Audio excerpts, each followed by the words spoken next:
2008 चाक्षु चातुर्मास भव्याति भव्य रूप से चातुर्मास हेतु मूसलाधार बारिश के साथ नगर में मंगल प्रवेश।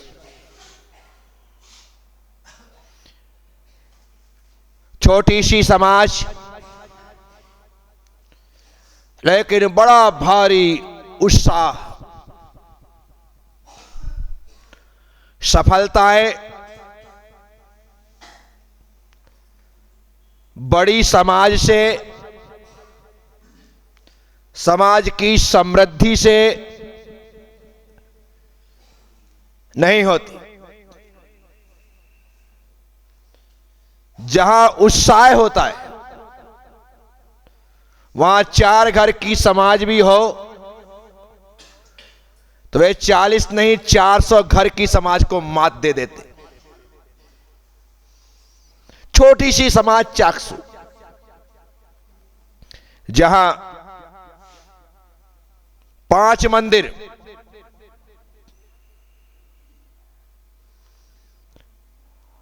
और 5 मंदिर में एक खंडेलवाल समाज और एक अग्रवाल समाज, दोनों समाज ने मिलकर के चातुर्मास करवाने का बीड़ा उठाया। हमारे रहने के लिए एक अत्यंत पुरानी धर्मशाला थी। चातुर्मास निश्चित होने पर उन्होंने उसे थोड़ा सा रिनोवेट किया, रंग रोगन किया और सुंदर बना दिया। हमारे रहने लायक तो हो गया।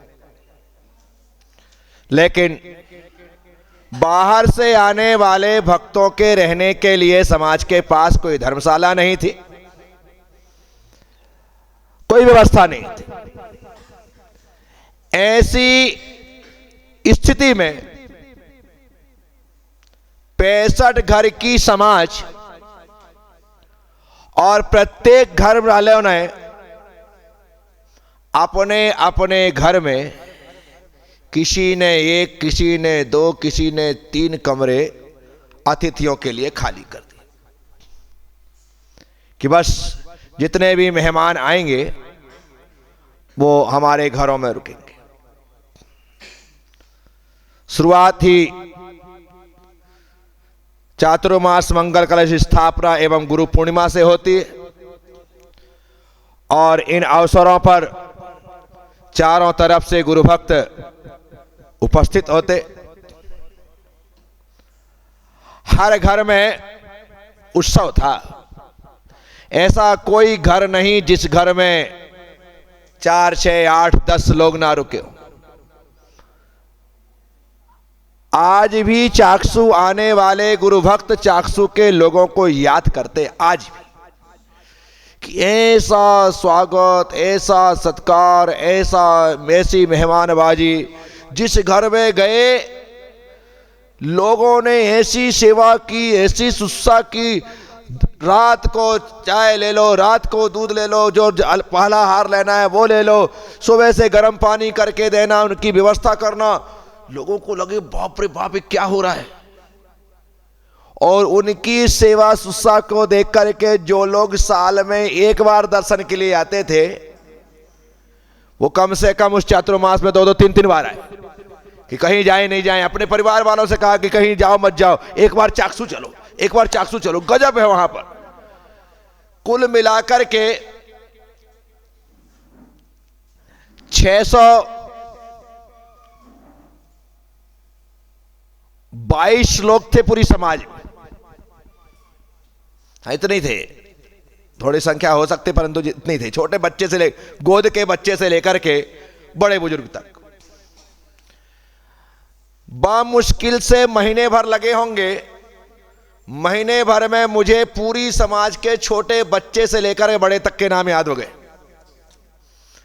आनंद यात्रा में प्रवचन में भले 100-150 लोग रहे, लेकिन आप शाम की आनंद यात्रा में 622 के 622 लोग आप गिन सकते हो 100% उपस्थित।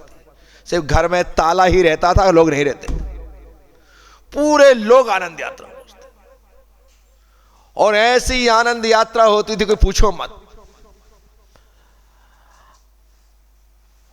अद्भुत चातुर्मास चल रहा है, बाहर के लोग तो आ ही रहे, वहां की तारीफ हो रही है, घर घर चौके लगते, बड़े ठाठ के साथ पड़गाहन हो रहा है, आहार दान हो रहा है, छोटे बच्चे से लेकर के बड़े तक हर व्यक्ति संस्कारित हो रहे। ऐसा नाम हुआ चाक्षु का कि जयपुर के लोग सुनते थे तो उनके कान खड़े हो जाते थे। क्या चाक्षु? हमने तो कभी सुना ही नहीं कि वहां पे महाराज जी भी आते हैं और चातुर्मास हो रहा है। जयपुर की बस भर के आने लगी, वहां पर गाड़ियां आने लगी, महिला मंडल आने लगे, ऐसे आने लगे कि चाक्षु चलना है, चाक्षु चलना है। निवाई जो धर्मनगरी मानी जाती है, टोंक जो धर्मनगरी मानी जाती है, वहां से लोग आने लगे। पास में ही केकड़ी, पास में ही देवली, जितने गांव नगर थे, टोडा रायसिंह, आपके मालपुरा, डिग्गी, फागी, चारों तरफ के लोग, इस तरफ कोट खावदा, लालसोट, वहां पर गौनेर, चोमू, दूदू, चारों तरफ के लोग वहां पर आते थे। आज यहां से लोग आए, आज वहां से लोग आए, खूब मजमा लगा रहता था। गांव वालों में भी बहुत उत्साह है।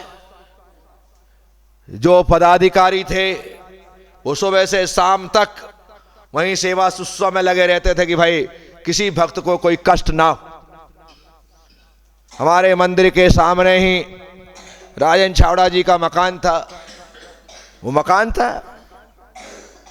एक ग्रस्त का परिवार का मकान होने के बाद भी उन्होंने अपने घर को ऐसे खोल रखा था जैसे धर्मशाला के दरवाजे खोले। कोई भी व्यक्ति आए, कभी भी आए, कैसे भी आए, आओ, सब तुम्हारे लिए। ऐसी स्थिति आने की आदमी 1 दिन में, 2 दिन में, 4 दिन में कंठाल जाए, लेकिन 4 महीने में भी उनको शिकन नहीं आई। शानदार चातुर्मास, 10 लक्षण पर्व अपना ऐतिहासिकता के साथ, नवरात्रि के कार्यक्रम ऐतिहासिकता के साथ, हर कार्यक्रम में जुलूस, और हर जुलूस में अलग अलग नजारा। और मैं नया नया सोचता रहता था। इस बार जो जुलूस निकलेगा नवरात्रि के बाद, ऊंट गाड़ी में निकाल दिया, सिर्फ ऊंट ही ऊंट। राजस्थान में ऊंट होता है, 9 रथ भगवान के बनाए पांडुशिला ऊंट गाड़ी में रखे, ऊंट खींच रहे हैं, वो अद्भुत देखने लायक।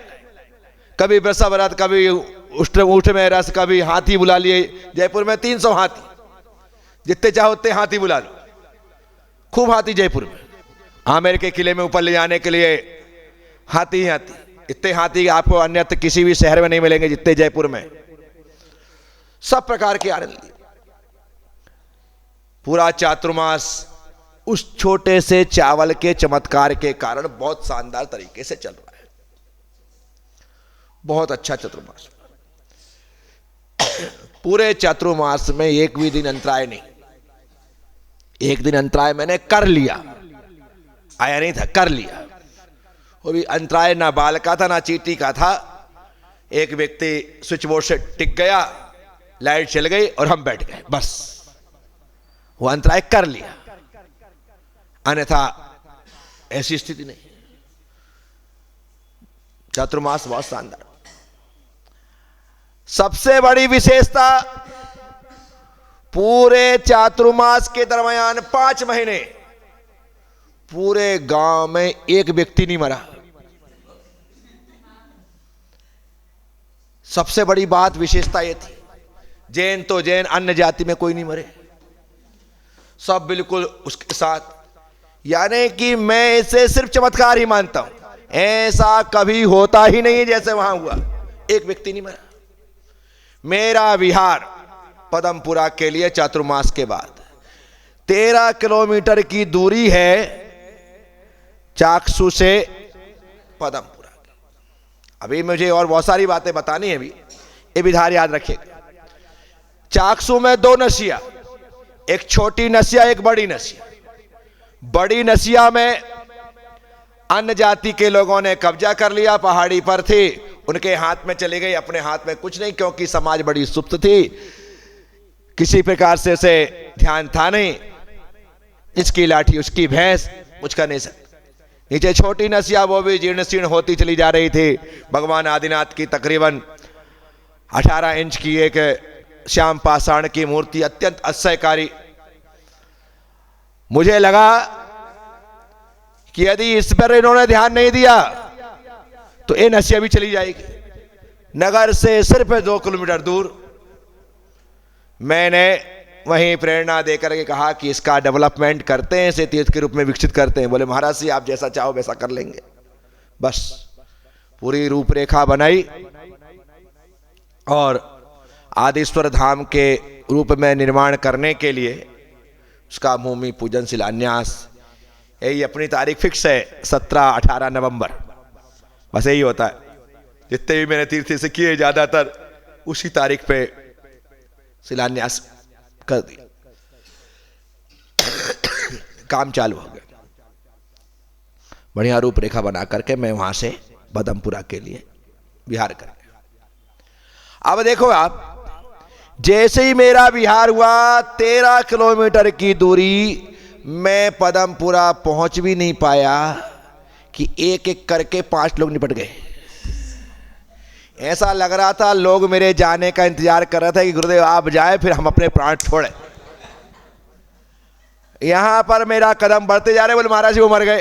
ठीक, फिर वो मर गई, फिर वो मर गए, और फिर कमाल हो गया 5 लोग। 5 महीने में एक भी नहीं गए और यहां 2 घंटे में 5 लोग चले गए। अब इसे आप चमत्कार नहीं कहेंगे तो क्या कहें? क्या कहें? ऐसा होता नहीं है जैसा वहां हुआ। मैंने कहा पहले ही दिन जो गांव पानी की बूंद बूंद के लिए तरसता था, गोलिया राव तालाब बरसों से सूखा पड़ा था, मंगल प्रवेश के दिन ही इतना भर गया कि वो अपनी हदें पार करके बाहर तक आ गया, पहले दिन ही। ऐसी स्थिति, ऐसा चातुर्मास वहां पर संपन्न करके मैं पदमपुरा पहुंचा। पदमपुरा में भगवान पदमपुरु के आशीर्वाद से चतुर्मास किया था, उनकी कृपा वर्षी थी, उनके चरणों में रहा। वहां से जयपुर जाने का कार्यक्रम बना। जयपुर के लोग अब चाकसू चतुर्मास की वजह से परिचित हो चुके थे और मैं जयपुर जाता हूं प्रतापनगर से ही, क्योंकि सांगानेर प्रतापनगर यहीं से जयपुर का शुभारंभ होता है। सांगानेर में भगवान आदिनाथ स्वामी के दर्शन करके प्रतापनगर के कुछ सेक्टरों में रहने के पश्चात कीर्तिनगर आदि सब स्थान पर रहा। मेरा प्रवास जयपुर में जवाहर नगर में, जनवरी के महीने का शुभारंभ जवाहर नगर में, वहां पर शानदार आयोजन। बस यहीं पर जवाहर नगर के लोग अभी से पीछे पड़ गए कि कुछ भी हो जाए इस साल का चतुर्मास तो यहीं करवाए। बहुत अच्छी तरीके से जयपुर में धर्म प्रभावना चलती रही, परंतु मैं ज्यादा दिन कहीं ठहरता नहीं। मुझे लगता बहुत हो गया, चलो आगे बढ़ते हैं। और मैं वहां से बिहार कर गया। डिग्गी, मालपुरा, केकड़ी आदि इन स्थानों मैं केकड़ी, मालपुरा आदि इस स्थान पर विहार करके जाता हूं। अब महावीर जयंती का टाइम है, कार्यक्रम कोई निश्चित नहीं है और मैं बिल्कुल सीधे डिग्गी मालपुरा में महावीर जयंती के अवसर पर पहुंच गया। उसी दिन महावीर जयंती है। एक सामान्य से छोटे से गांव में रथ यात्रा निकल गई, हो गया इतने खुश गांव वाले कि हमारे यहां तो कार्यक्रम ऐसे पहली बार हुआ, और हम सोच रहे हैं कि जिंदगी में इतना कार्यक्रम पहली बार हुआ। कार्यक्रम था ही नहीं। गांव वाले उसमें ही खुश हो गए। डिग्गी, मालपुरा आदि, केकड़ी आदि होते हुए जगह जगह शिविर लगाया, ये किया, सुत पंचमी मनाई केकड़ी में, नहीं टोडा रायसी में, और टोडा रायसी में ही ये जयपुर के लोग 2 वर्ष भर के चतुर्मास के लिए निवेदन करने के लिए आए। यहां पर केकड़ी वाले भी चतुर्मास करवाना चाहते हैं। टोडा रायसी जहां पर चतुर्मास में की घोषणा के लिए दिन निश्चित किया है, वहां के लोग भी नहा धो करके पीछे पड़े हैं कि नहीं महाराज से। और वो इतने इंटीरियर गांव हैं कि वहां लोगों का पहुंचना मुश्किल, कोई साधन नहीं, संसाधन नहीं। मैंने कहा कुछ भी हो जाए ऐसे स्थान में चतुर्मास तो करो नहीं जहां पर लोगों को आने में कष्ट हो। सीधा हाईवे हो तो समझ में आता है, कुछ भी नहीं है। मैंने सुत पंचमी के अवसर पर जयपुर जवाहर नगर चातुर्मास की घोषणा कर दी कि चतुर्मास इस बार आप जाओ आचार्य के पास जाकर के आशीर्वाद लेकर के आओ, मैं चतुर्मास के लिए तैयार हूं। और वो लोग गुरुदेव के पास गए, चतुर्मास के लिए निवेदन किया, आशीर्वाद लिया, और फिर मैं वहां से विहार करते हुए वापिस जयपुर आया। जयपुर में जवाहर नगर में बहुत ही शानदार तरीके से चातुर्मास हेतु मंगल प्रवेश हुआ। बस ये जयपुर में पैर जमाने के लिए सबसे बड़ा समय था, क्योंकि किसी बड़े शहर में जमना कोई सामान्य प्रक्रिया नहीं होती। वहाँ सब लोगों को बात समझ में आए तभी जाकर के कुछ हो सकता है। और जयपुर में चातुर्मास के लिए भव्याति भव्य प्रवेश हो गया। उनके पास भी ऐसी कोई जगह इस प्रकार की थी नहीं, लेकिन चतुर्मास के पहले ही वो तैयारी उन्होंने प्रारंभ कर दी थी कि गुरुदेव को यहाँ रोकना है, ऐसा करना है, वैसा करना है, और सारी हर प्रकार से तैयारियां उन्होंने कर ली। जब मैं गया तो निश्चित तौर पर देखा कि इन लोगों के जो उत्साह की वजह से सब प्रकार की व्यवस्था, चाहे मेरे रहने की हो, आने वाले भक्तों के रहने की हो, सभी व्यवस्थाएं उन्होंने बहुत अच्छे तरीके से वहाँ पर आयोजित की। अब किस प्रकार से जयपुर चातुर्मास होता है इसकी चर्चा कल करेंगे। ओम नमः, सबसे क्षमा, सबको क्षमा। जय गुरुदेव, जय महावीर।